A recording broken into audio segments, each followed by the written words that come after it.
నమస్తే, welcome to ANN debate time. నేను మీ లక్ష్మీనాగ్ నరహర్శెట్టి. అన్నదాతలకు రేవంత్ సర్కార్ గుడ్ న్యూస్ చెప్పారు. సీఎం రేవంత్ తెలంగాణ అసెంబ్లీ సమావేశాలు కొనసాగుతున్నాయి. అసెంబ్లీలో ఆర్థిక శాఖ మంత్రి బట్టి విక్రమార్క వార్షిక బడ్జెట్ను ప్రవేశపెట్టారు.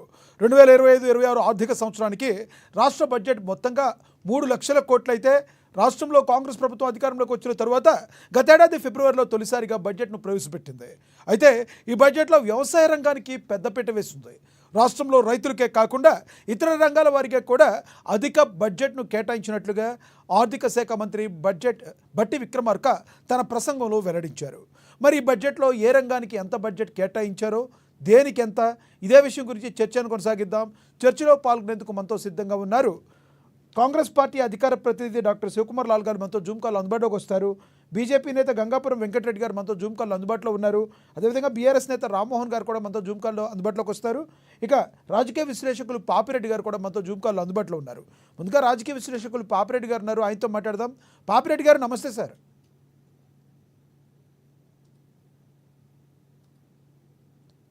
పాపిరెడ్డి గారు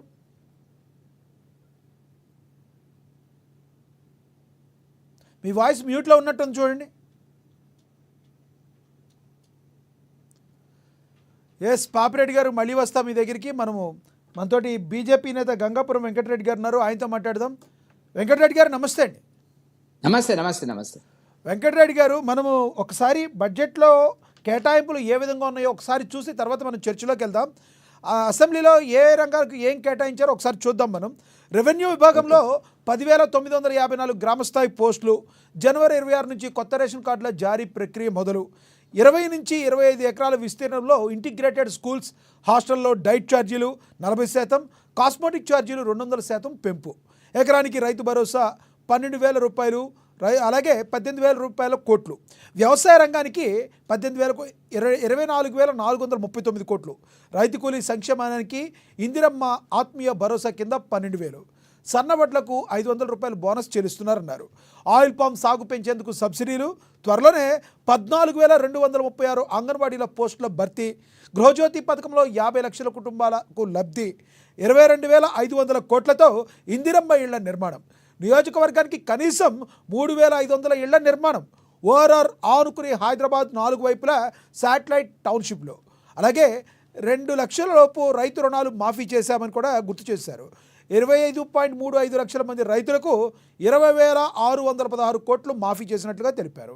ఇక క్రీడలకి 465 కోట్లు, అడవులు పర్యావరణంకి 1,203 కోట్లు, దేవాదాయ శాఖకి 190 కోట్లు, హోంశాఖకి 10,188 కోట్లు, చేనేతకు 371 కోట్లు, మైనార్టీ సంక్షేమానికి 3,591 కోట్లు, పరిశ్రమల శాఖకు 3,527 కోట్లు, ఇన్ఫర్మేషన్ టెక్నాలజీకి 774 కోట్లు, విద్యుత్ శాఖకి 21,221 కోట్లు, వైద్యం ఆరోగ్యంకి 12,393 కోట్లు, మున్సిపల్ పట్టణాభివృద్ధికి 17,677 కోట్లు, నీటిపారుదల శాఖకు 23,373 కోట్లు, రోడ్లు భవనాల శాఖకు 5,907 కోట్లు, పర్యాటక శాఖకు 775 కోట్లు, ఎస్సీ సంక్షేమం కోసం 40,232 కోట్లు, ఎస్టీ సంక్షేమం కోసం 17,169 కోట్లు, బీసీ సంక్షేమానికి 11,405 కోట్లు, పంచాయతీరాజ్ గ్రామీణాభివృద్ధికి 31,605 కోట్లు, మహిళా శిశు సంక్షేమానికి 2,862 కోట్లు,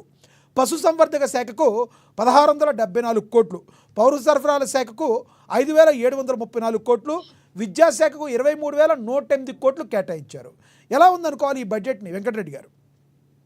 ఇప్పుడు లక్ష్మీనాథ్ గారు మీరు చెప్పినటువంటి ఈ కోట్లు రకరకాలుగా ఒక 30 విభాగాలకు సంబంధించి మీరు చెప్పడం జరిగింది, మంచిదే. ఈ కోట్లు ఎక్కడికి వెళ్ళి వస్తాయి అనేటువంటిది ప్రశ్న. ఇప్పుడు మీరు ఫస్ట్ బట్టి విక్రమార్క గారు గౌరవ ఉప ముఖ్యమంత్రి ఆర్థిక మంత్రి మాట్లాడినటువంటి ఫస్ట్ నేను మొత్తం 1 గంట సేపు ఆయన మాట్లాడింది అసెంబ్లీలో విన్నాను. 3,04,000 కోట్లు బడ్జెట్ అన్నాడు, 2,26,000 రెవెన్యూ వసూళ్ళు అన్నాడు, రెవెన్యూ వ్యయమన్నాడు. 3,04,000 కోట్లేమో బడ్జెట్, టోటల్ బడ్జెట్, 2,26,000 ఏమో వ్యయమన్నాడు. ఆయన అరగంట సేపు మాట్లాడితే రెవెన్యూ వసూలు ఎంత, అప్పులు ఎంత అని చెప్పడానికి వెనక్కిపోయిండు. అంటే ఒక ఒక ఒక అబద్ధాల పుట్టని ఎట్లా ఎట్లా మార్చొచ్చు అనేటువంటిది. ఎందుకంటే మీరు బడ్జెట్ 3,04,000 అన్నప్పుడు, రెవెన్యూ వ్యయము 2,26,000 అన్నప్పుడు, మూలధన వ్యయము 36,000 అన్నప్పుడు వసూళ్ళు ఎంత అని చెప్పడానికి వెనక్కిపోయిండు. దురదృష్టవశాత్తు నేను ఈ ఆర్థిక శాస్త్రం చదివిన నేను 50 ఏళ్ళుగా ఎప్పుడు చూడలేదు. రాబడి వసూళ్ళు అంటే ఏమనుకుంటున్నారు లక్ష్మీనాథ్ గారు? ఇప్పుడు మన ఇల్లు ఉంటుంది, కిరాయి వస్తుంది, పన్నులు వస్తాయి, ఎక్సైజ్ వస్తుంది, రకరకాల రవాణా, రోడ్డు రవాణా, రిజిస్ట్రేషన్, వీటిని వసూళ్ళు, రాబడి వసూళ్ళు అంటారు. మూలధన వసూళ్ళు అంటే ఏంది? మనకు ఇల్లు ఉంటుంది, ఆ ఇల్లును అద్దెకి ఇచ్చినప్పుడు వచ్చేది ఏంటంటే ఆస్తి ద్వారా వచ్చేటువంటి దాన్ని మూలధన వసూళ్ళు అంటారు. దురదృష్టవశాత్తు ఫస్ట్ టైము బట్టి విక్రమార్క గారు ఐఏఎస్ ఆఫీసర్లంతా కలిసి ఏం చూపిస్తున్నారంటే మూలధన వసూళ్ళు అంటే ఓపెన్ మార్కెట్ అప్పులు వాటిని మూలధన వసూళ్ళు అంటున్నారు. వసూలు ఎట్లయితుందండి? వసూలు అంటే మనకు వచ్చే ఆదాయము.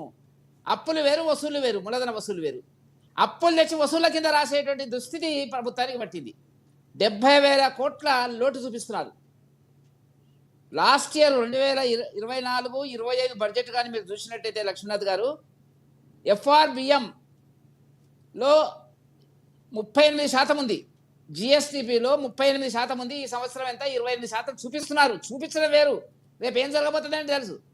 మామూలుగా రిజర్వ్ బ్యాంక్ ఆఫ్ ఇండియా నిబంధనల ప్రకారంగా ఎఫ్ఆర్బిఎం అనేటువంటిది 25% దాటితే ప్రమాదకరము.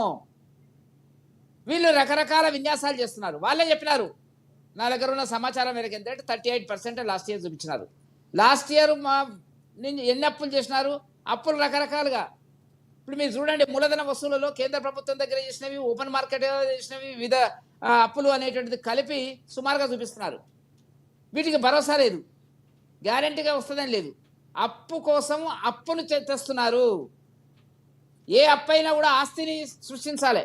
మనం అప్పు చేసినామంటే, ఇప్పుడు మీరు ఒక 10 లక్షలు అప్పు చేసినారంటే లక్ష్మీనాథ్ గారు, ఒక జాగా తీసుకుంటారు, ఓ ఇల్లు కడతారు, అది అద్దె వస్తుంది.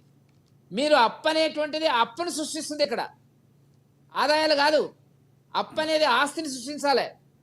మీరు 10 లక్షలు తీసుకొని ఒక ప్లాట్ కొన్నారనుకోండి, ఆస్తి. అప్పు ఉంటుంది, మీకు ఆస్తి ఉంటుంది. ఈ రకంగా ఏంటంటే వీళ్ళు చేసినటువంటి గారడీ లెక్కలు ఏం కనపడుతుందంటే, ఈ సంవత్సరం 1,20,000 కోట్లు అప్పు చేయబోతున్నాము, 70,000 కోట్ల లోటు ఉంటుంది. 70,000 లోటు అంటే 30% అండి. బడ్జెట్లో 30% లోన్ల కింద తీస్తే ఇప్పుడు చెప్తున్నారు, రేపు ఏమైపోతుందో తెలియదు.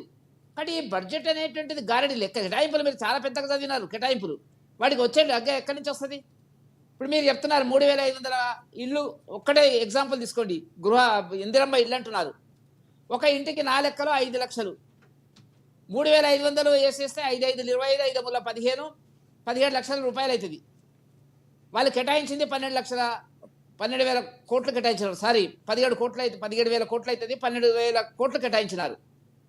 కాబట్టి ఈ బడ్జెట్ను మనం చూసినప్పుడు రకరకాల విన్యాసాలు చేసినారు.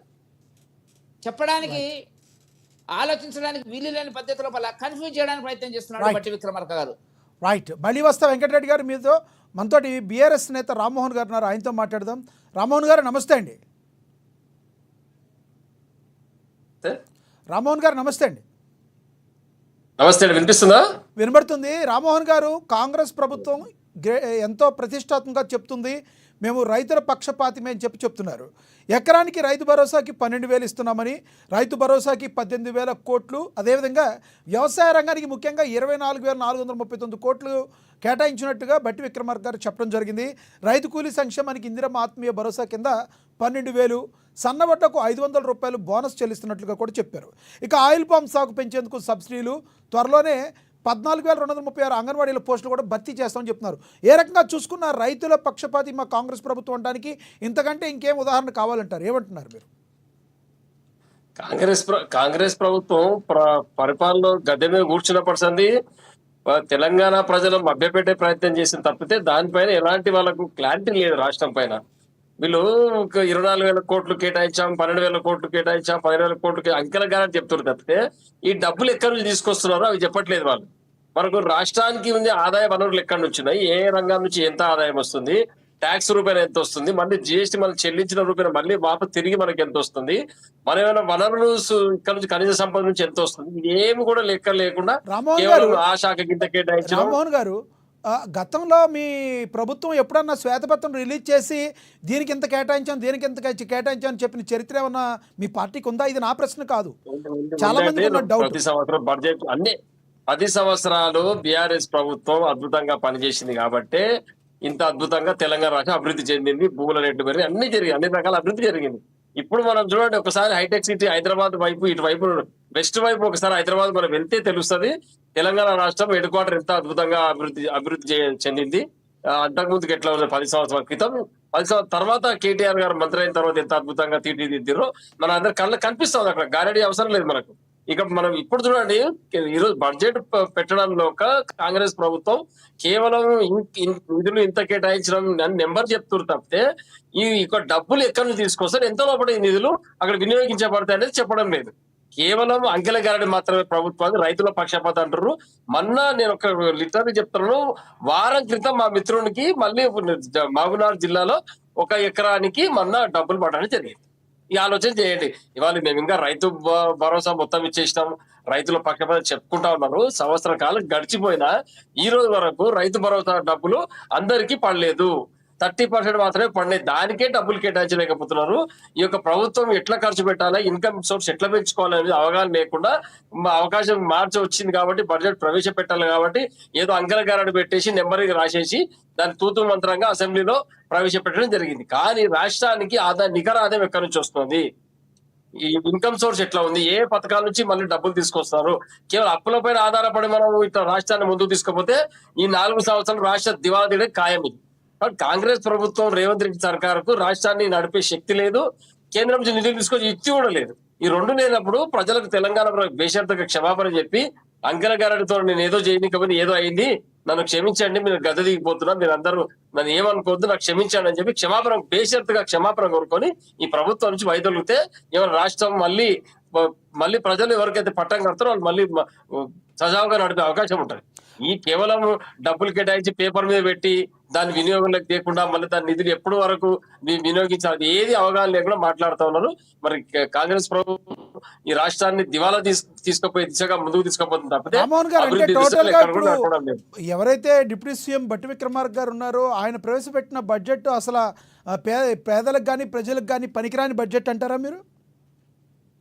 100% అండి. ఎక్కడ ఉంది? ఇప్పుడు ఒకటే చెప్తున్నాము, ఈ రోజు నీకు 100 రూపాయలు ఇస్తామని చెప్తా ఉన్నాం ప్రజలకి, 1,00,000 కోట్ల రూపాయలు ఈ రోజు పలానా మహిళా శిశు స్త్రీ సంక్షేమానికి వెచ్చిస్తున్నాం అంటున్నాం. అసలు నీకు ఇన్కమ్ ఎక్కడి నుంచి ఉంది, నీ రాష్ట్రానికి వచ్చిన డబ్బు ఎంత, ఆ డబ్బులో నుంచి దేనికి ఎంత కేటాయిస్తో ఫస్ట్ అది చెప్పాలి. ఫస్ట్ అది కేవలం కేటాయింపులో చెప్తారు కానీ మనకు వచ్చే ఇన్కమ్ అనేది చెప్పట్లేదు. ఆదాయం చెప్పకుండా ఏం చెప్తే ఎట్లా అండి? మరి ఆదాయం చెప్పాలి కదా, రాష్ట్రానికి ఎంత వస్తుంది, పన్నుల రూపాయలు ఎంత వస్తుంది, ఎక్సైజ్ ఎంత వస్తుంది, రెవెన్యూ ఎంత వస్తుంది, రిజిస్ట్రేషన్ శాఖల ద్వారా ఎంత వస్తుంది, ఇవన్నీ చెప్పాలి కదా. ఏం చెప్పకుండా కేవలం ఈ శాఖకి ఇంత కేటాయించినా, ఈ శాఖ ఇంత కేటాయించినా, రేపు రాబోయే రోజు ఇప్పటికే 70,000 కోట్ల అప్పు ఉంది, మళ్ళా నువ్వు 1,70,000 కోట్ల రూపాయలు అప్పు తీసుకొచ్చి ఈ రాష్ట్రాన్ని నడిపించే ప్రయత్నం చేస్తా ఉన్నావు. మరి మొత్తం అప్పులపైనే నడిస్తే అప్పుల గురించి మాట్లాడేటప్పుడు బీఆర్ఎస్ పార్టీ ఎన్నో మాటలకి సమాధానం చెప్పాల్సి ఉంటుంది. ఆంధ్రప్రదేశ్ విడిపోయే టైంకి తెలంగాణ విడిపోయే టైంకి లాభాల్లో ఉన్న తెలంగాణ మీకు అప్పచెప్పారు. మీరు మరి అప్పుల్లోకి తీసుకెళ్ళింది మీ ప్రభుత్వం కాదా, మీ బీఆర్ఎస్ ప్రభుత్వం కాదా? దానికి సమాధానం మీరు చెప్పాల్సిన అవసరం లేదా? 100% కేసీఆర్ గారు అప్పు తీసుకొస్తే నీటి ప్రాజెక్టుల కేటాయించి ప్రాజెక్టులు కట్టడం జరిగింది. డబ్బులు తీసుకొస్తే ఎక్కడ వృధా జరగలేదు. ఆ డబ్బులు ఆస్తి రూపంలో కనిపిస్తా ఉన్నది. దానిపైన ప్రాజెక్టులు పూర్తయి దానిపైన మళ్ళీ మనకు రెవెన్యూ జనరేట్ అవుతుంది. అంతవరకు రాష్ట్రాన్ని సజావుగా నడిపే శక్తి నాకు లేదు కాబట్టి ఇటువంటి తిక్క పనులు చేస్తా ఉన్నాడు. ఈ రోజు కేసీఆర్ గారు డబ్బు తీసుకొచ్చి ఎక్కడ వృధా చేయలేదు, జల్సాలకు ఖర్చు పెట్టలేదు, డబ్బులు ఇవ్వలేదు. మీరు ఏవైతే చేపట్టారో రామ్మోహన్ గారు, ఆ ప్రజాధనం దుర్వినియోగం అయ్యి ప్రాజెక్టులు, మేడిగడ్డ ప్రాజెక్టు లాంటివి కూడా కుంగిపోయిన పరిస్థితి, అవి ప్రజాధనం దుర్వినియోగం అయినట్టు కాదంటారా? మరి ఒక సీఎంగా ఉన్నప్పుడు అవన్నీ చూసుకోవాల్సిన బాధ్యత కూడా కేసీఆర్ గారి మీద ఉంటుంది కదా. ఎక్కడ దుర్వినియోగం కాలేదంటారు మీరు?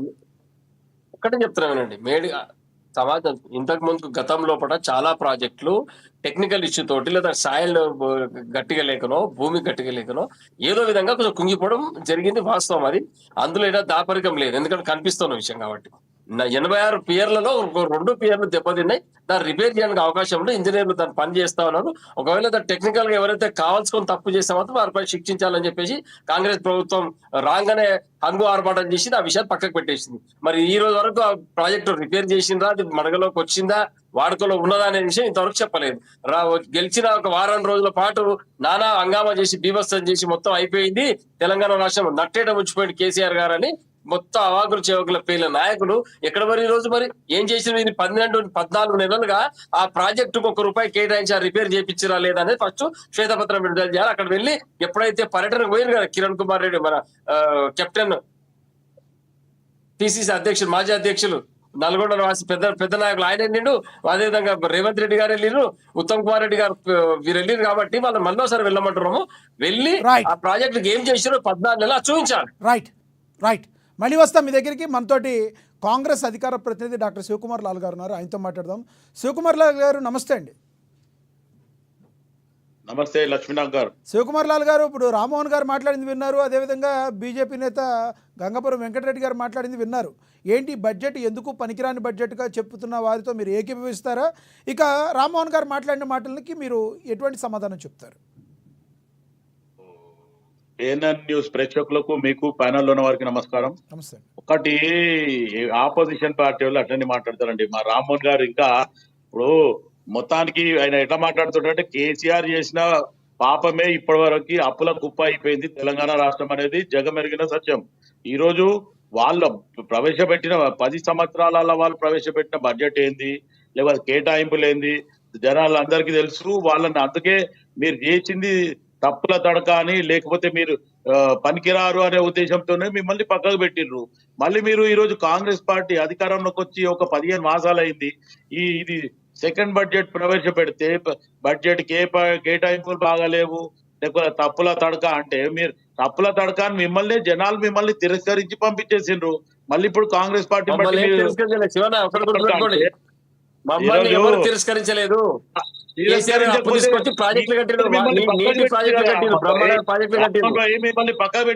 మిమ్మల్ని పక్కకు పెట్టిండ్రు ప్రజలు అంటే మిమ్మల్ని తిరస్కరించారు అనే అర్థం. దాన్ని మీరు అది అర్థం చేసుకోవాలా. ఈ రోజు మీరు ప్రాజెక్టులకు ఏవైతే డబ్బులు పెట్టిండ్రో ఇంతకు ముందు యాంకర్ గారు లక్ష్మీనాథ్ గారు అడుగుతున్నారు, మీరు దానికి సరైన జవాబు మీ కేసీఆర్ కూడా ఇవ్వలేడు ఈ రోజు. ఎందుకంటే నేనే మొత్తం ఏమంటారు యాక్ట్ పెట్టుకొని నేనే పెద్ద ఇంజనీర్, నన్ను మించిన పెద్ద ఇంజనీర్ ఎవరు లేడు, నేను కూర్చేది కూర్చుంటా అని చెప్పి ఆడ పోయి మొత్తానికి ప్రాజెక్ట్ అంతా కాళేశ్వరం ని ఈ రోజు మొత్తానికి పాపం జనాలంతా కూలేశ్వరం అంటారు. అది కాళేశ్వరం అంటే భగవంతుని పేరు, అది కూలేశ్వరం అనే రకంగా మాట్లాడుతారు. మీరు ఒకసారి ఇటువంటివన్నీ ఆలోచించాలి. మీ వల్ల ఈ రోజు తెలంగాణ జనాలకి అప్పు జరిగింది. 1,50,000 ఒక్కొక్కరు తల పైన అప్పు చేసిపోయింది. మీరు ఈ రోజు దాన్ని వడ్డీ కడుతున్నామని చెప్పి ముఖ్యమంత్రి రేవంత్ రెడ్డి గారు ఓపెన్ గా చెప్పడం జరుగుతుంది. మీరు చేసిన అప్పు 6,000 కోట్ల రూపాయలు మేము అప్పు కట్టాల్సి వస్తుంది. ఈ రోజు 6,000 కోట్ల రూపాయలు మేము దీనికి సంక్షేమానికి ఉపయోగిస్తున్నాం. నేషనల్ మీడియా కానీ ప్రజలకు అలివి కానీ ఎందుకు ఇట్లా అప్పుల పాలు చేస్తున్న రాష్ట్రాన్ని మరి మీ టీఆర్ఎస్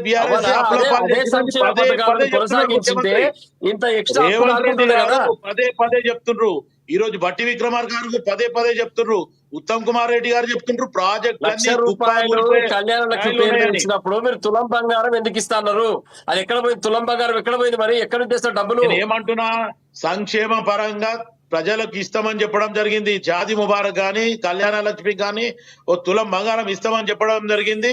దాన్ని ఖచ్చితంగా ఏదైతే మేము అవును ఇయ్యలేదు, ఒప్పుకుంటా నేను కూడా. దానికి ఇయ్యలేమంటలేం. ఇప్పుడు మొత్తము కేసీఆర్ మాట్లాడిన మాటల్లాగా కాంగ్రెస్ పార్టీ ప్రభుత్వం మాట్లాడడం లేదు. ఈ రోజు దళితుని ముఖ్యమంత్రి చేస్తున్నారు, దళిత బంధు అన్నారు. మీరు ఎన్ని మోసాలు చేసారు ప్రజలకు అందరు తెలుసు. ప్రజలకి ఈ రోజు కొత్త కాదు. రాష్ట్రానికి ఆదాయం ఎంత వస్తుంది, దేనికి ఎంత కేటాయిస్తున్నారు, ఆ డబ్బులు ఎక్కడి నుంచి తీసుకొస్తారు, అది విషయం క్లియర్ గా చెప్పాలి. అది చెప్పకుండా కేసీఆర్ అట్లా చేసాడు, కేసీఆర్ మాట కేటీఆర్ గారు కామెంట్ చేయొద్దు దయచేసి. బడ్జెట్ లో ఏ శాఖకి ఎంత కేటాయిస్తున్నాం, ఆ డబ్బులు ఎక్కడ తీసుకొస్తున్నాం. కేటాయింపులు అన్ని ఉన్నాయి అక్కడ. కేటాయింపులు యాంకర్ గారు కూడా చదువుతున్నారు, మీకు కూడా లిస్ట్ వచ్చింది. లేకపోతే వెంకటరెడ్డి గారికి కూడా లిస్ట్ వచ్చింది ఆల్రెడీ, దేనికి దేంత కేటాయింపులు అనేది. ఇప్పుడు ఈ రోజు విద్యుత్ రంగానికి 21.221 కోట్లు, ఐటీ రంగానికి 774 కోట్లు, పరిశ్రమానికి డబ్బులు ఎక్కడికి వెళ్ళేస్తారు అవన్నీ? ఇన్కమ్ 3.157 చెప్పండి. కోట్లు. కేటాయింపులు ఈ కాదు, రకంగా శివన్న. ఆలోచిస్తే కేటాయింపులు కాకుండా రాష్ట్రానికి వస్తున్న ఆదాయం చెప్పండి. ఇప్పుడు రాష్ట్రం, ఇప్పుడు ఇంతకుముందు వెంకటరెడ్డి గారు చెప్పిన మీరు వినలేదేమో, అప్పునే దాన్ని బడ్జెట్ కింద కౌంట్ చేస్తారు, దాని తర్వాత మనం ఖర్చు ఎంత పెడుతున్నాము, మిగులు ఉంది, మనం కట్టేది ఎంత అని చేస్తారు అనేది స్పష్టంగా చెప్పడం జరిగింది వెంకటరెడ్డి గారు. నేను దాంట్లో నేను కొత్తగా నేను పోయి మళ్ళీ కేటాయింపుల గురించి లేకపోతే మన ఆదాయం ఎంత అనేది కూడా ముఖ్యమంత్రి గారు ఓపెన్ గా చెప్పడం జరిగింది. సార్ వెంకటరెడ్డి గారు చెప్పండి. ఇగో కామన్ ఆలోచన ఏంటంటే, ఆదాయం అంటే సపోజ్ నేను ఏదైనా ఒక పని చేసి ఆ రోజు 1000 రూపాయలు తెస్తే అది ఆదాయము. లక్ష్మీనాథ్ గారి దగ్గరికి వచ్చి ఒక 1000 రూపాయలు తీసుకొస్తే అది ఆదాయం కాదు, అది అప్పు. అప్పు కిందికి వచ్చి వాస్తవం. ఈ రెండు కలిపి ఆదాయం కింద చూపించి మూలధన వసూళ్లలో మొత్తం చూడండి మీరు, మొత్తం అప్పులు, ఓపెన్ మార్కెట్ వ్యవహారాలు, ఇతర అప్పులు, గవర్నమెంట్ ఆఫ్ ఇండియా నుంచి అప్పులను చూపిస్తున్నారు. వెంకటరెడ్డి గారు, నేను ఏమంటున్నా, ఈ రోజు మన దగ్గర ఉన్నది మూలధనము, మనం అప్పు తెచ్చింది అది అప్పే అంటారు, అది ప్రభుత్వం కూడా అదే చూపిస్తుంది. రెండుంటిని కలిపి అదే రెండు కూడా ఆదాయం అని ఎట్లా చెప్తారు? ఎవరు చెప్పారు అది? శివలాల్ గారు ఒక్క నిమిషము. లక్ష్మీనాథ్ గారు నేను విమర్శ కోసం చేయడం లేదు, కొంత ఆర్థిక శాస్త్రంలో నాకు అనుభవం ఉన్నది కాబట్టి నాకు చూస్తే నవ్వొస్తుంది దీన్ని. నేనేమంటా అంటే, బట్టి విక్రమార్క గారి మొదటి 10 నిమిషాలు చూస్తే భారతదేశ జిఎస్డిపి ఎంత, తెలంగాణ జిఎస్డిపి ఎంత, మేము బ్రహ్మాండంగా ఉన్నామని పర్సెంటేజ్లో చెప్పినాడు. రెండో విచిత్రమంగా ఏం చెప్పినాడంటే, భారతదేశ పౌరుడి యొక్క తలసరి ఆదాయం ఇంత, మా ఆదాయం 3,70,000 కోట్లు అని చెప్పినాడు. చెప్పి మేము 1.2% భారత, ఏమన్నా అర్థం ఉందా అండి? ఒక తెలంగాణ తీసుకుపోయి భారతదేశానికి ఎట్లా కంపేర్ చేస్తాడండి? తెలంగాణ దేని కంపేర్ చేసుకోవాలి? పక్కనున్న కర్ణాటక చేసుకోవాలి, పక్కనున్న గుజరాత్ చేసుకోవాలి, పక్కనున్న తమిళనాడు చేసుకోవాలి, పక్కనున్న కేరళకు చూసుకోవాలి. ఇది ఒక దేశమానండి? తెలంగాణ ఒక దేశం? ఇది కేసీఆర్ కూడా ఇట్లాగే చేసినాడు. ఏం సంబంధం అంటే, దేశానికి సంబంధించిన మొత్తం తలసరి ఆదాయం 145 కోట్లది. రైట్, మోదీ గారి తలసరి ఆదాయం. రైట్. వెంకటరెడ్డి గారు మళ్ళీ వస్తాను, ఇంకో గెస్ట్ ఉన్నారు మనతోటి. వెంకటరెడ్డి గారు, టోటల్ మిస్లీడింగ్. వెంకటరెడ్డి గారు మళ్ళీ వస్తాం మీ దగ్గర. మనతోటి ఇంకో గెస్ట్ ఉన్నారు, ఆయనతో మాట్లాడదాం. రాజకీయ విశ్లేషకులు పాపిరెడ్డి గారు ఉన్నారు, ఆయనతో మాట్లాడదాం. పాపిరెడ్డి గారు నమస్తే అండి. నమస్కారం. పాపిరెడ్డి గారు, ఏదైతే ఉందో రైతులకు మేము అత్యంత కీలకమైన పీట వేశామని చెప్తున్న కాంగ్రెస్ సర్కార్ మాటల్లో వాస్తవం ఎంత? అదేవిధంగా ఎకరానికి రైతు భరోసాకు 12,000 ఇచ్చినట్లుగా కూడా, అదేవిధంగా రైతు భరోసాకి 18,000 కోట్లు, వ్యవసాయ రంగానికి 24,439 కోట్లు, రైతు కూలీ సంక్షేమానికి ఇందిరమ్మ ఆత్మీయ భరోసా కింద 12,000, సన్నవడ్లకు 500 రూపాయలు బోనస్ చెల్లిస్తున్నాం, ఆయిల్ పామ్ సాగు పెంచేందుకు సబ్సిడీలు ఇస్తున్నామని చెప్పడం జరిగింది ఇవాళ బడ్జెట్లో. ఇప్పుడు లక్ష్మీనారాయణ గారు ఒక విషయం, ఇప్పుడు బేసిక్ ఏంటంటే మొత్తం బడ్జెట్ 3,05,000 కోట్లు. ఏది తెలంగాణ 25-26 బడ్జెట్. కానీ అలా రెవెన్యూ బడ్జెట్ ఎంత పెట్టారు? 2,25,000.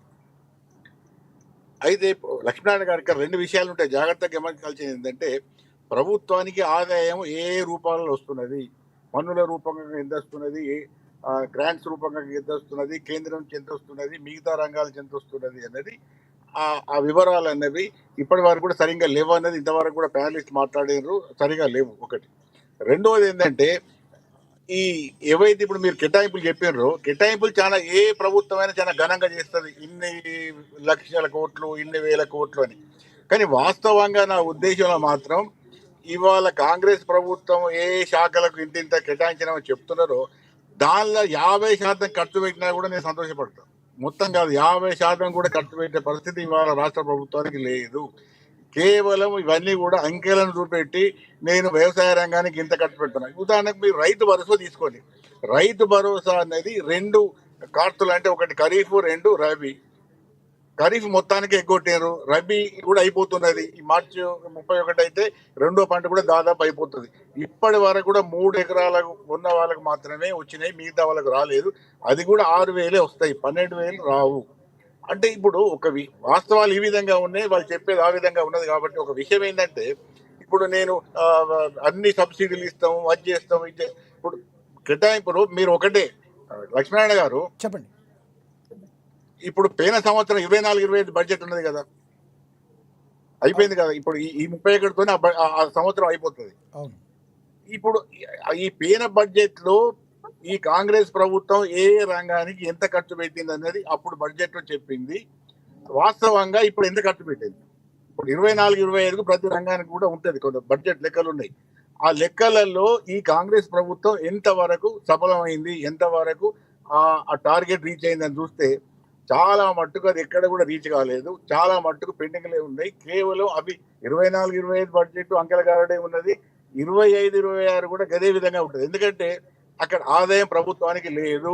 ప్రభుత్వానికి ఆదాయం వచ్చే అవకాశాలు కూడా అంతంత మాత్రంగా ఉన్నాయి. పెద్ద ఎత్తున పెంచే అవకాశం లేదు. అందుకోసమే 3,05 కోట్ల రూపాయలు బడ్జెట్ పెట్టి రెవెన్యూ బడ్జెట్ ఎంత అంటారు? 2,25,000. అంటే దాదాపు 75,000 కోట్లు ఎక్కడి నుంచి పట్టుకొస్తారు? గవర్నమెంట్ చెప్పాలి కదా. 75,000 కోట్లు పట్టుకొస్తే తప్ప ఈ లెక్కలు ఏవైతే వ్యవసాయ రంగానికి ఇంత పెట్టినా, పారిశ్రామిక రంగానికి ఇంత పెట్టినా, సేవల రంగానికి ఇంత పెట్టినా, లేదు మన వెల్ఫేర్ సెక్టర్, ఇవి రకరకాల ఇప్పుడు ఆ 75,000 కోట్లే రావాలి. నా ఉద్దేశంలో 2,25,000 కోట్లు కూడా ఈ గవర్నమెంట్కి రావు. నేను అనుకుంటే దాదాపు 1,75,000 కోట్లు వస్తే 25-26కి గవర్నమెంట్కి ఎక్కువ. ఇవన్నీ కూడా కేవలం అయితే పాపిరెడ్డి గారు ఇందాక రామ్మోహన్ గారు మాట్లాడుతూ ఏదైతే మీరు చెప్తున్నారో దానికి సంబంధించి శ్వేతపత్రం విడుదల చేయాలంటున్నారు. గత బీఆర్ఎస్ ప్రభుత్వం ఇప్పుడు రామ్మోహన్ గారు చెప్పినట్టు అన్ని చేసింది అనుకోవాలా? ఇప్పుడు బీఆర్ఎస్ ప్రభుత్వం అధికారంలో ఉన్నప్పుడు కూడా మేము ఏ విషయం మాట్లాడినాం? బీఆర్ఎస్ ప్రభుత్వం చెప్పడానికి అంటే చెప్పడానికి చేతలకు అంటే వాళ్ళు చెప్పిన విధానానికి అమలు చేసిన విధానానికి కూడా భారీ వ్యత్యాసాలు ఉన్నాయి. అక్కడ కూడా టీఆర్ఎస్ గవర్నమెంట్ లో కూడా వాళ్ళు చెప్పిన లెక్కల ప్రకారం వాళ్ళు ఫైనల్ గా ఇంప్లిమెంట్ చేసింది చాలా తక్కువనే. కానీ దానికన్నా కూడా ఇప్పుడు కాంగ్రెస్ ప్రభుత్వం పరిస్థితి ఇంకా దమనీయంగా ఉన్నది. వాళ్ళకన్నా కూడా వాళ్ళే అనేక ఉల్లంఘనలు చేసినారు, అబద్ధాలు ఆడినారు, చెప్పిన ఏం జరగలేదు. కానీ ఈ ప్రభుత్వంలో రెండో బడ్జెట్ వరకు చూస్తే 24-25 బడ్జెట్ లో వాళ్ళు పెద్ద ఎత్తున ఏ విషయాలలో కూడా వాళ్ళు డబ్బు ఖర్చు పెట్టలేదు. ఖర్చు పెట్టకపోవడానికి కారణం ఏంటంటే డబ్బులు లేవు, అక్కడ ఆదాయం లేదు. రెండోది 25-26లో కూడా వాళ్ళకి నేను ఇప్పటికి కూడా అడుగుతాను, రామ్మోహనే కాదు అందరు కూడా, వెంకరెడ్డి గారు కూడా అడిగారు, ఆదాయం ఏ రూపకంగా వస్తుంది, ఎంత వస్తుంది?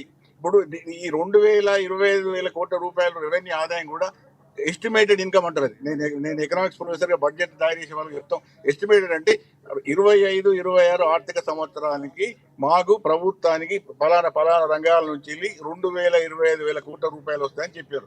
కానీ ఈవెన్ 24-25 కూడా గట్లే చెప్పారు, మాకు ఇంత వస్తుందని ఇదే దాదాపు ఇదే లెక్కలు చెప్పారు. కానీ వాళ్ళ అనుకున్న ఆదాయానికి వాస్తవ ఆదాయానికి మధ్య 50,000 కోట్ల రూపాయల డిఫరెన్స్ వచ్చింది. ఈసారి కూడా గదే డిఫరెన్స్ వస్తుంది. కాబట్టి వాళ్ళు మీరు అనుకున్న లక్ష్మీనారాయణ గారు మీరు ఏమి ఆశపడకండి. వాళ్ళు ఇవాళ అనౌన్స్ చేసిన ఈ సంఖ్యలు అంకెలు ఏ ఒక్కటి కూడా ఇంప్లిమెంట్ కావు. ఇప్పుడు విద్యారంగానికి 23,000 కోట్లు అన్నారు. దానిలో జీతాలు పెన్షన్స్ ఇస్తారు కానీ ఇంకా డెవలప్మెంట్ ఉండదు, ఏవి ఉండదు, ఎక్కడ కూడా ఉండవు. అవన్నీ కూడా ఆఖరికి ఏమవుతుందంటే డబ్బులు లేక ల్యాప్సెస్ అవుతాయి. ఏ స్కీమ్స్ కూడా ఈ మాట ఎందుకంటున్నా అంటే 24-25 బడ్జెట్ ఎంతవరకు వీళ్ళు ఇంప్లిమెంట్ చేసారు రిలీజ్ చేయమని పేపర్. పాపిరెడ్డి గారు ఏదో అడుగుతున్నారు, వెంకటరెడ్డి గారు ఏదో అడుగుతున్నారు. పాపిరెడ్డి నేను పాపిరెడ్డి గారిని అడగడం లేదు. నేను ఒక సమస్య ఏంటంటే ఇందిరమ్మ ఇళ్ల కోసము 12,571 కోట్లు కేటాయించారండి. వాళ్ళ పద్ధతి ఏంటంటే వాళ్ళు చెప్తారు, బడ్జెట్లో చెప్పినారు ప్రతి నియోజకవర్గానికి 3,500 ఇళ్లను నిర్మిస్తాము. ఇప్పుడు 4,50,000 3,500 ఇంటూ 120 కాన్స్టిట్యూన్సీ తీసుకుంటే కరెక్ట్గా 4,50,000 ఇళ్ళు. ఇది చాలా కాలం నుంచి పొంగులేటి శ్రీనివాసరెడ్డి గారు చెప్తున్నారు, బడ్జెట్లో కూడా ఇలా చెప్పినారు. సంతోషం. ఇప్పుడు ఒక చిన్న లెక్క, మీరు ఎవరు క్యాలిక్యులేటర్ ఉన్నా కూడా ఇప్పుడైనా చేయండి, మళ్ళీ మనం రేపో ఎల్లుండో మళ్ళీ గెలిచినప్పుడన్నా మళ్ళీ మాట్లాడదాం. ఒక ఇంటికి 5 లక్షల రూపాయలు లక్ష్మీనాథ్ గారు తక్కువలో తక్కువ వేసిన అంటే జాగా ఉంటే 5 లక్షలు ఇస్తామంటున్నారు. అదే లెక్కేసిన నేను జాగా నాకు ఉందనుకోండి, పేదవాడికి జాగా ఉంటే 50 గజాల జాగా ఉంది సార్ అంటే 5 లక్షలు ఇస్తామన్నారు.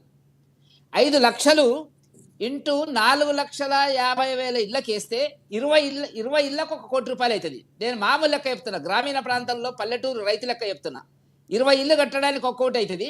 4,50,000కు ఎన్ని కోట్లు అవుతుందో లెక్కేస్తే నాకు 22,500 కోట్లు వస్తుంది. బడ్జెట్లో 12,000 కోట్లు పెట్టిండ్రు. ఎవరిని మోసం చేయడానికండి? ఇది సింపుల్ లెక్క. దీన్ని చూడండి.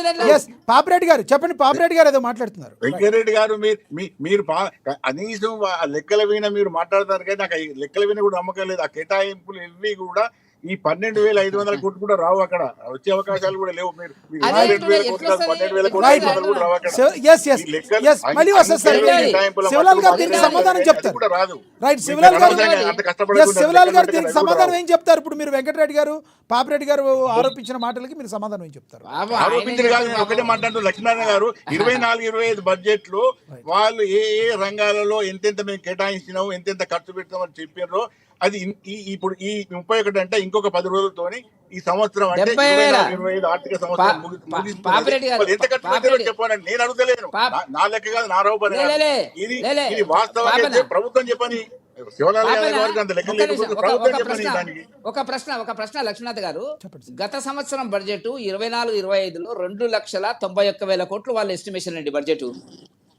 దాంట్లో 70,000 కోట్లు లోటు చూపించారు. 1/3 సిగ్గుపడాల. 1/3 అంటే 30%, దగ్గర 30% లోటు చూపించినాక 1,10,000 చెప్తున్నారు కదా వాళ్ళే. 1,48,000 53,000 కోట్లు అప్పు తెచ్చినామని చెప్పినాక ఏం లెక్కలండి అది?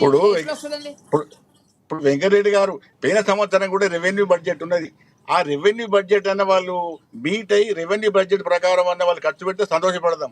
ఆ లెవెల్ కూడా ఆ లోటు గీటంతా పక్క పెడదాం. 2,91,000 పక్క పెడదాం. వాళ్ళు 2 లక్షల చిల్లర రెవెన్యూ బడ్జెట్ అని చెప్పడం జరిగింది. ఆ లెవెల్ ఖర్చు పెడితే సంతోషంగా.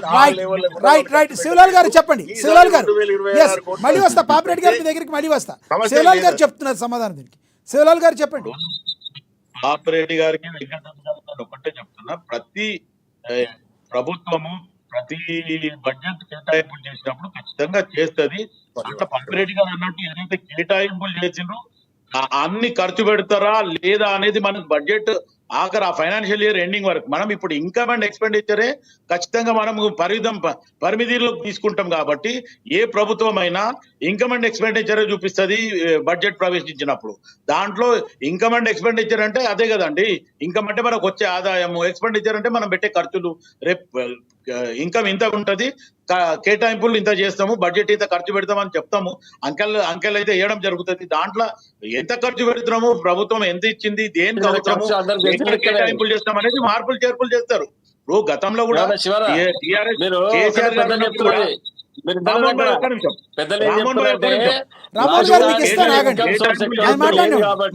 కేటాయింపులు చేస్తారు. కేటాయింపుల్ని ఖర్చు పెట్టడానికి అందరూ కూడా వాళ్ళ అంకెలేసి చూపించడం జరుగుతుంది. కానీ ఇప్పుడు మన గతంలో తీసుకుంటే 10 సంవత్సరాలలో ఎస్సీ కార్పొరేషన్ నిధులని మొత్తానికి ప్రాజెక్టులకు కూడా మళ్లించిండు కేసీఆర్. ఈ రోజు అటువంటి సంఘటనలు ఎంతో జరిగినాయి. ఈ రోజు ప్రధానమంత్రి గారు నరేంద్ర మోదీ గారు కూడా కేటాయింపులు చేసిండ్రు. గతంలో ప్రధానమంత్రులు ఎంతమంది అయితే ఉన్నారో వాళ్ళు ఎట్లయితే ఇన్కమ్ అండ్ ఎక్స్పెండిచర్ పెట్టిండ్రో ఈ రోజు 11 సంవత్సరాల నుంచి ఈ రోజు నరేంద్ర మోదీ గారు కూడా ఇన్కమ్ అండ్ ఎక్స్పెండిచర్ బడ్జెట్ ప్రవేశపెడుతుండ్రు. నిర్మలా సీతారామన్ గారు ఈ రోజు పెట్టిన బడ్జెట్ అంతా మనకు అంతా అన్నిటి కూడా ఖర్చు పెడుతుండ్రు అనేది మనం ఎక్కడైనా ఉందా? జనరల్ గా వాళ్ళు ఇన్కమ్ అండ్ ఎక్స్పెండిచర్ ఆ కేటాయింపులు చేయడం జరుగుతుంది. దాంట్లో ఎంత ఖర్చు పెట్టింది అనేది క్వశ్చన్ మార్క్ పెడితే ఇప్పుడు కాదు 20-30 సంవత్సరాల నుంచి వస్తున్న ప్రభుత్వాలన్నీ కూడా ఈ నా ఉద్దేశం ప్రకారం ఇట్లానే ఉంటది. అన్ని వాళ్ళు ఇచ్చిన ఇన్కమ్ అండ్ ఎక్స్పెండిచర్ ప్రకారం అయితే పర్ఫెక్ట్ గా పనిచేయరు అనేది అయితే ఇప్పుడు పాపిరెడ్డి గారు అడిగినట్టు లాస్ట్ ఇయర్ ఏదైతే ఇన్కమ్ అండ్ ఎక్స్పెండిచర్ లో వాళ్ళు కేటాయింపులు చేసిన బడ్జెట్ ఎంత ఖర్చు పెట్టినో స్వయంగా ఓపెన్ గా అడుగుతుండు. దాంట్లో కేటాయింపుల్లో ఏదైతే పెట్టినమో దాంట్లో పర్సంటేజ్ ఆఫ్ ఇది ఎక్స్పెండిచర్ పెట్టిండ్రు. కానీ మిగతా జనరల్ గా లేదు. ఎవరైనా సరే ఏ ప్రభుత్వం అన్న రేపు అన్ఫార్చునేట్ సెంట్రల్ లో బీజేపీ ప్రభుత్వం ఉన్నా ఈ రోజు నిర్మలా సీతారామన్ గారు పెట్టిన బడ్జెట్ లో కూడా ఈ లోటుపాట్లు ఉంటాయి, లేవని కాదు. ఇక మనం అంత మరీ భూతత్వంలో పెట్టి చూస్తే మనం ఏం చెప్పలేం. ఎందుకంటే కేటాయింపులు చేస్తారు. ఇన్కమ్ అండ్ ఎక్స్పెండిచర్ రామ్మోహన్ గారు ఈ రోజున కాంగ్రెస్ పెట్టిన బడ్జెట్ లోనే కాదు, మరి నిర్మలా సీతారామన్ గారు పెట్టిన బడ్జెట్ అయినా, గతంలో మీ ప్రభుత్వంలో మరి మీ ఆర్థిక శాఖ మంత్రి ప్రవేశపెట్టిన బడ్జెట్ అయినా అన్నీ అదే విధంగా ఉంటాయి. కాకపోతే ప్రజలకి మంచి చేకూరిందా లేదా, ఎటువంటి స్టెప్స్ ప్రభుత్వం వేస్తుంది అనేదే చూడాలి శివలాల్ గారు అంటున్నారు. దానికి ఏం చెప్తారు? తెలంగాణ సాధించుకున్న తర్వాత మొట్టమొదటి ప్రభుత్వంలో కేసీఆర్ గారు ముఖ్యమంత్రి అయిన తర్వాత ప్రజలకు చిట్ట వ్యక్తులకు సంక్షేమ పథకాలు అందించాలనే ఉద్దేశంతో కొన్ని సంక్షేమ పథకాలు ప్రవేశపెట్టి దాంతో పాటు సాగునీరు రంగాల్లో పెద్ద ఎత్తున రైతులకు బెనిఫిట్ జరగాలనే ఉద్దేశంతో అప్పులు తీసుకొచ్చి సాగునీటి ప్రాజెక్టు ఏర్పాటు చేసి పెద్ద ఎత్తున ప్రాజెక్ట్ నిర్మాణం చేసి రైతులకు లాభం చేసే విధంగా ప్రయత్నం చేశారు. ఈ కాంగ్రెస్ ప్రభుత్వం అంతకు ముందుకు సుదీర్ఘంగా 50 సంవత్సరాలు కాంగ్రెస్ ప్రభుత్వం రాష్ట్రాన్ని పరిపాలన చేసింది. అది ఏం అభివృద్ధి చేసి అందరికి తెలిసిన విషయం. మళ్ళీ వచ్చిన తర్వాత గద్దె మీద కూర్చోవాలని తపన తప్పితే రాష్ట్రం ఎట్లా ఉంది, కేసీఆర్ గారు ఏం చేసిండ్రు, అప్పులని తీసుకొచ్చారు, ఇన్కమ్ ఎంత ఉంది, మరి మనం దీన్ని నడపగలుగుతామా, ఎందుకు అబాస్పాల్ గారు రాష్ట్రాన్ని ఎందుకు దివాలా తీయించాలి మన కొరకని రాజకీయ ఉద్దేశంతోనా? మరి ఇవన్నీ ఆలోచన చేయకుండా అలవిగాని హామీలు ఇచ్చి రాష్ట్రాన్ని అంటున్నారు కేసీఆర్ గారు అప్పులు చేసినారు. అది శివన్ ఒకటి చెప్పినండి, ఆల్రెడీ కేసీఆర్ గారు అప్పులు చేసినప్పుడు తెచ్చినప్పుడు మళ్ళీ మీరు దానికి యాడ్ చేసి ఎందుకు అప్పులు చేయాల్సిన అవసరం వచ్చింది? అదే సంక్షేమ పథకాలు నడిపించి రాష్ట్రాన్ని ముందుకు తీసుకుపోవాలి కదా. వదిలిపెట్టి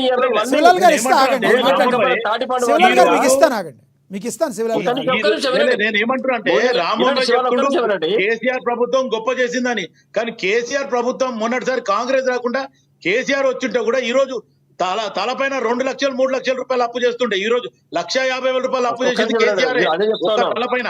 అదే చెప్తా వినండి, ప్రాజెక్టులు త్వరితగతిన పూర్తి చేసి ప్రాజెక్ట్ నుంచి ఇన్కమ్ సోర్స్ పెంచి రాష్ట్రానికి లాభం చేకూర్చే పని కేసీఆర్ గారు చేస్తూ ఉండే. ఆ విషయంలో కాంగ్రెస్ సర్కార్ ఫెయిల్ అయిపోయింది. నేను ఒకటి చెప్తున్నా, మేడిగడ్డ కుంగిపోయిందని నానా బీభత్సం చేసిన కాంగ్రెస్ సర్కార్ ఈ 14 నెలల లోపల ఏం చర్యలు తీసుకుని దానిపైన ఎన్ని డబ్బులు కేటాయించారు అది ఇంతవరకు చెప్పలేదు. కాబట్టి ఇటువంటి మాటలు ఈ రోజు చూడండి రాష్ట్రాన్ని దివాలా తీసే స్థితికి తీసుకొచ్చారు కాంగ్రెస్ పార్టీ. మీరు ఎందుకు అప్పు చేస్తున్నారు ఒకటి మళ్ళీ చెప్తున్నారు రేవంత్ రెడ్డి గారు, నేను కేసీఆర్ గారు చేసే అప్పులకు మిత్తి కట్టలేకపోతే అంటున్నాడు.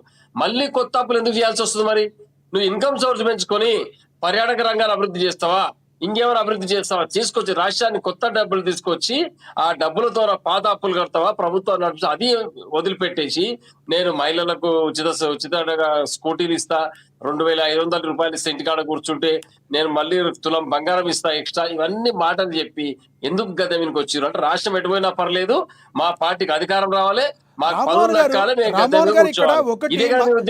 గారు కాంగ్రెస్ ప్రభుత్వాన్ని విమర్శించే ముందు కొన్ని ప్రశ్నలకి బీఆర్ఎస్ ప్రభుత్వం కూడా సమాధానం చెప్పాల్సి ఉంటుంది. గతంలో మీరు దళిత బంధు ఇచ్చారు, దళిత బంధు ఇచ్చారు, నిజంగా దళితులందరికీ దళిత బంధు అందిందా? అదేవిధంగా డబుల్ బెడ్రూమ్ ఇళ్లు పేదలకు ఇస్తామని చెప్పారు. ఒక్క మాట, డబుల్ బెడ్రూమ్ ఇళ్లు నిజమైన నిరుపేదలందరికీ అందాయా లేదా? గత ప్రభుత్వం ఆంధ్రప్రదేశ్ విడిపోయే టైంకి ఒక్క నిమిషం రామ్మోహన్ గారు ఆంధ్రప్రదేశ్ విడిపోయే టైంకి తెలంగాణ లాభాల్లో ఉంది. ఏ రకంగా లాభాల్లో ఉంది, ఎంత ఆస్తులు ఉన్నాయి, ఎంత అప్పులు ఉన్నాయని శ్వేతపత్రం మీరు ఏమైనా రిలీజ్ చేశారా? ఈ వచ్చిన ప్రభుత్వానికి మీరు ఏమైనా అప్పచెప్పారా? వీటన్నిటికీ మీరు సమాధానం చెప్పాల్సి ఉంటుంది కదా. ఖచ్చితంగా దళిత బంధు పథకాన్ని ప్రవేశపెట్టి రాష్ట్రంలో అట్టడుగు స్థాయిలో ఉన్న నిమ్న కులకు సంబంధించిన వ్యక్తులు కాబట్టి వీళ్ళని ఆర్థికంగా అభివృద్ధి చేయాలని చెప్పేసి దళిత ఎంటర్ప్రైనర్స్ ఉద్దేశంతో వాళ్ళకి ఎవరైతే ఎంటర్ప్రైనర్స్ అంటే వ్యవస్థాపక కంపెనీలు నడిపే శక్తి ఉన్న వాళ్ళకు సపరేట్ గా నిధులు ఇచ్చి, దాంతో పాటు ఈ యొక్క దళిత బంధు పేరు మీద 10 లక్షల రూపాయలు ఇచ్చి వారికి ట్రైనింగ్, ఎవరైతే స్కిల్డ్ వర్కర్స్ ఉన్నారో వాళ్ళకి మేస్త్రీలు కావచ్చు, ప్లంబర్స్ కావచ్చు, ఎలక్ట్రీషియన్ కావచ్చు, డ్రైవర్స్ కావచ్చు, అటువంటి వాళ్ళకు ప్రాజెక్ట్ ట్రైనింగ్ ఇచ్చి ఒక స్థాయికి తీసుకొచ్చి వాళ్ళు అందరూ కూడా దళిత బంధు పథకాన్ని ప్రవేశపెట్టి అంచెలంచెలుగా ఇచ్చుకుంటూ పోవడం జరిగింది. డబ్బులు అందుబాటు పట్టి ఆ రాష్ట్రంలో దళితులకు మొత్తం ఎక్కడ ఇవ్వలేదు, మేము ఇచ్చినా కూడా చెప్పట్లేదు. ఎక్కడ మేము దళిత బంధు పథకం ప్రవేశపెట్టినాం, విడుదల వారిగా దళితులకు అందజేసినాం. అందులో చాలా మంది సక్సెస్ కావడం. రామ్మోహన్ గారు 10 సంవత్సరాలు కంప్లీట్ చేయలే, మీరు చెప్పిన మిషన్ హుజూరాబాద్ లోనే మీరు చెప్పిన మిషన్ కంప్లీట్ చేయలే. ఈ రోజు దాంట్లో 30% మీరే తీసుకుంటారు. కేసీఆర్ చెప్పిండు గతంలో. లేదు ఆ మాట కేసీఆర్ ఆ మాట చెప్పలేదు.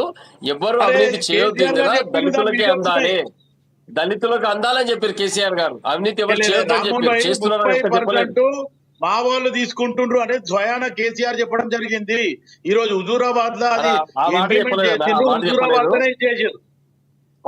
లో పత్రికల్లో వచ్చింది వాళ్ళు ఉటంకించడం జరిగింది. కానీ కేసీఆర్ గారు పలానా వ్యక్తి తీసుకుని ఎక్కడ కూడా నేరాపర ఆరోపణ చేయలేదు ఎవరిపైన. వారు ఏం చెప్పారంటే ఈ పథకం పూర్తిగా దళితుల సంక్షేమం కొరకు కాబట్టి వాళ్ళ కొరకు ఎవరు ఉపయోగం చేసే ప్రయత్నం చేయాలి, దీంట్లో ఎవరు కూడా ఏ విధమైన చేతివాట ప్రదర్శించదని చెప్పడం జరిగింది. ఇది మాట వాస్తవం. విడతల వారిగా దళితులకు వచ్చే ప్రయత్నం చేసినాము. బడ్జెట్ అందుబాటు బట్టి ఎవరైతే ట్రైనింగ్ తీసుకున్నారో అందరికీ ఇవ్వడం జరిగింది. మీ పింక్ షర్ట్ వేసుకున్న వాళ్ళకే ఇచ్చిర్రు, అందులో కూడా అందరికి ఇవ్వలేదు. అది దళితులు అందరికి రాలేదు.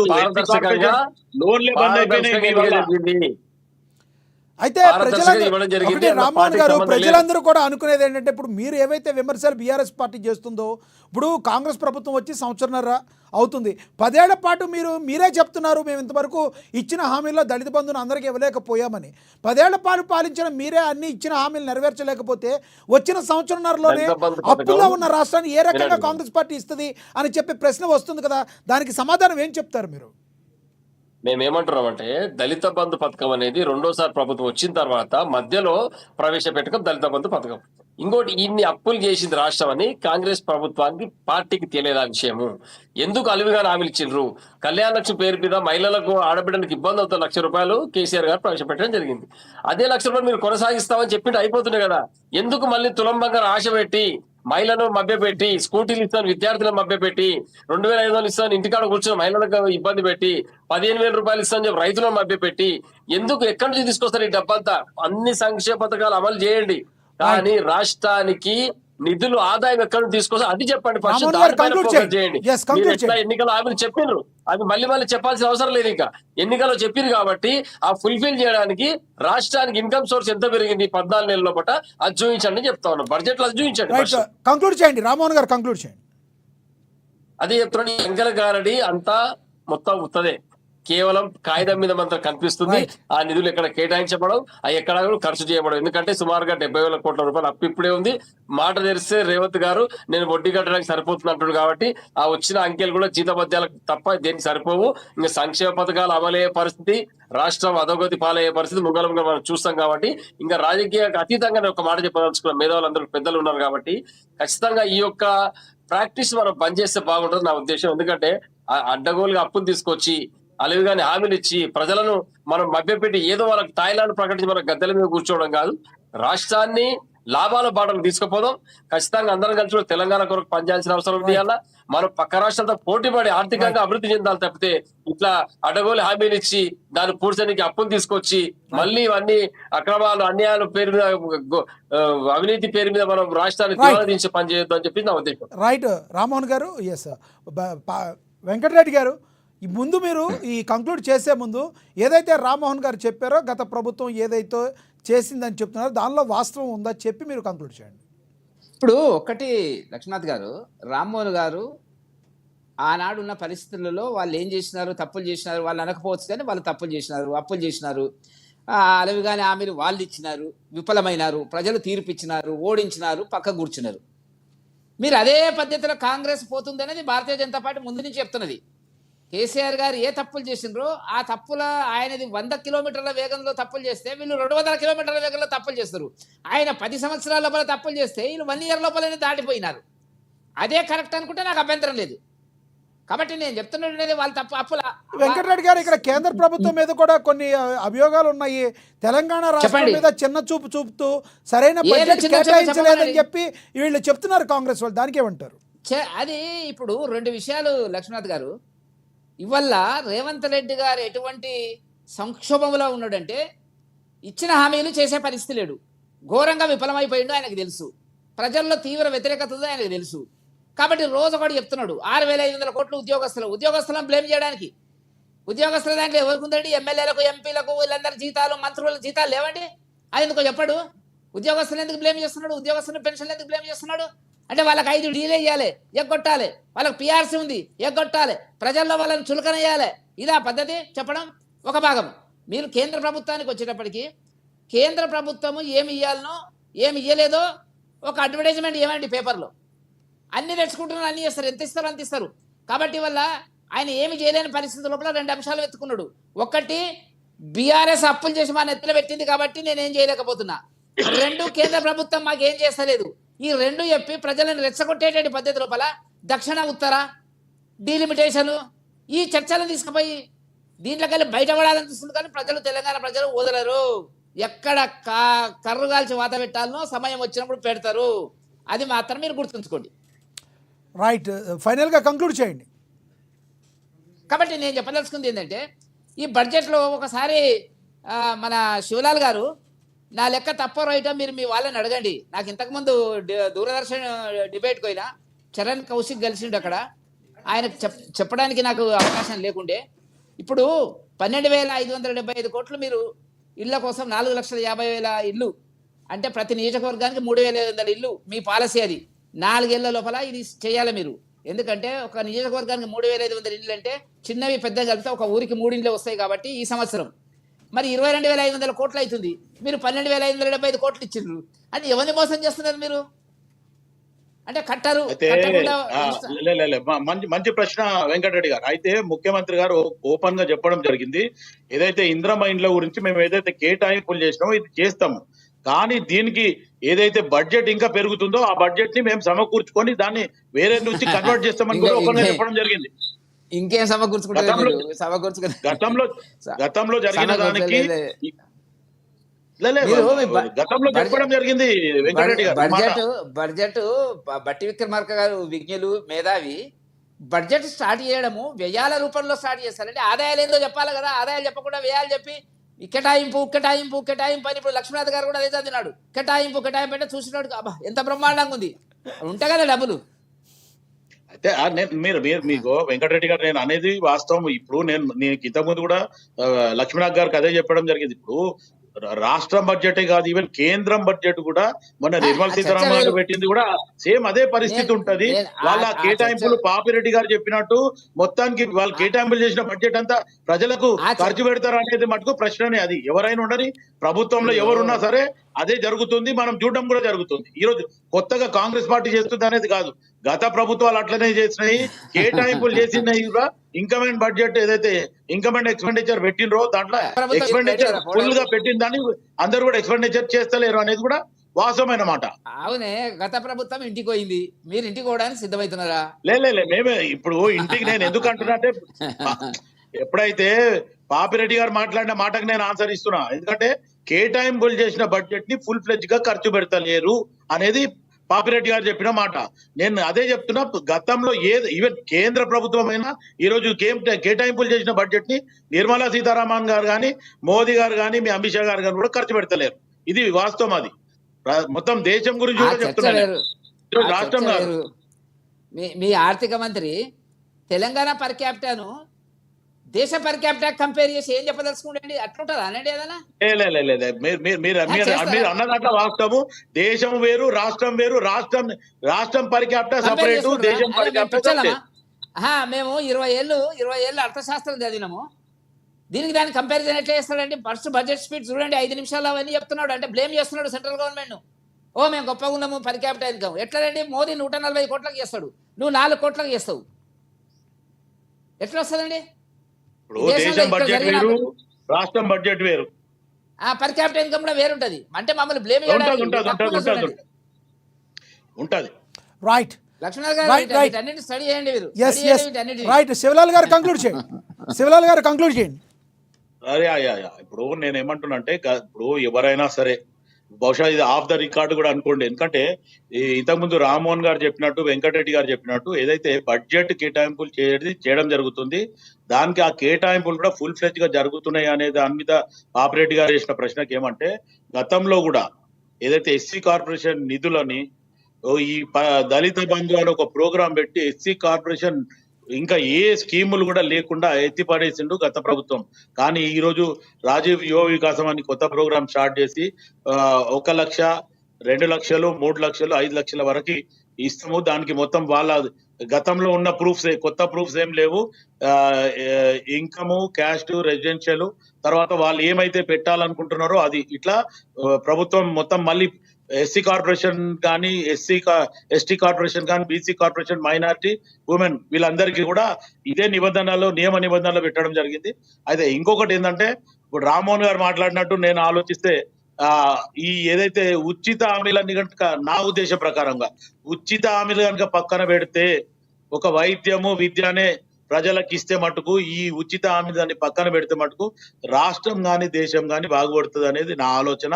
రేపు ముఖ్యమంత్రి గారు ఏదైతే మామూలుగా నేషనల్ మీడియాలో కానీ, స్టేట్ మీడియాలో కానీ, అసెంబ్లీలో కానీ చెప్పడం జరుగుతుంది, ఈ రోజు అప్పులు కట్టడానికే సరిపోతుంది సగంలో ఈ ఉద్యోగాలకు కానీ మిగతా వీటికి ఖర్చు అవుతుంది. ఇంకా బడ్జెట్ కొంచెం లోతుపాటు బడ్జెట్ ఉంది, అది కూడా రికవరీ కావాలంటారు. నా ఉద్దేశం ప్రకారం నేను ఒకటి ఏం ఆలోచిస్తున్నా అంటే, ఇది నా సొంత విషయంగా నేను చెప్పడం జరుగుతుంది, అవసరం అనుకుంటే ఒక వైద్యానికే మనం ఫ్రీ కేటాయింపులు చేస్తే ఈ మిగతా అన్నిటిని కూడా అబాలిష్ చేస్తే కూడా రాష్ట్రం బాగా Right. నడుస్తుందని నా ఆలోచన. రైట్, ధన్యవాదాలండి. చర్చలో పాల్గొన్నందుకు శివలాల్ గారు ధన్యవాదాలండి, పాపిరెడ్డి గారు ధన్యవాదాలండి, రామ్మోహన్ గారు ధన్యవాదాలు, గంగాపురం వెంకటరెడ్డి గారు. ఏది ఏమైనప్పటికీ 2025-26 ఆర్థిక సంవత్సరానికి గాను రాష్ట్ర బడ్జెట్ మొత్తంగా 3 లక్షల కోట్లు పెట్టినట్టు